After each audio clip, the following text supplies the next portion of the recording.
कथा कौन कि सांग माने आज बापा नहीं के आसथिले 3टा पाम्पलेट माछ बोऊ को माछ भारी भल लगे तो कहले सोरिष मसला फ्राए टिके बनई दे तो सबु माछ को परिष्कार कर धोई 2 पाखरी चिरा मारिदेली।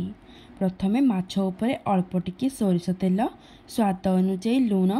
लंका गुंड हलदी गुंड धनिया गुंड जीरा गुंड अल्प टिके सोरिष मसला आउ किछि भरसुंगा पत्र पकई माछ को ओल्टेई पलटेई सल्टेकी बढ़िया भाव में गोलई नेली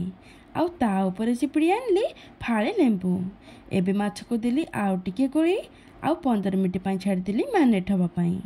एबे बसला आम घरर आइंस कला कड़ई आउ पकई देली टिके हबर सोरिष तेल तापरे गोटी गोटी करी 3टा जाक माछ तेल छाड़देली आउ प्लेट जो मसला बड़ी जाइथिला ताको माछ उपरे माखी नहीं घोड़नी घोड़े देली सिझिबाकू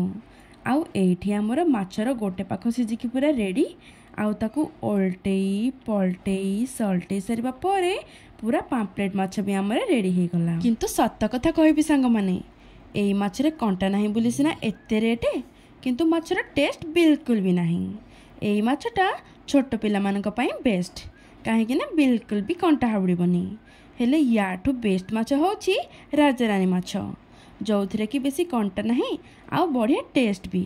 तो कौन कहउचंती सांग माने आपण मानकर चॉइस कौन पाम्पलेट माछ ना राजारानी।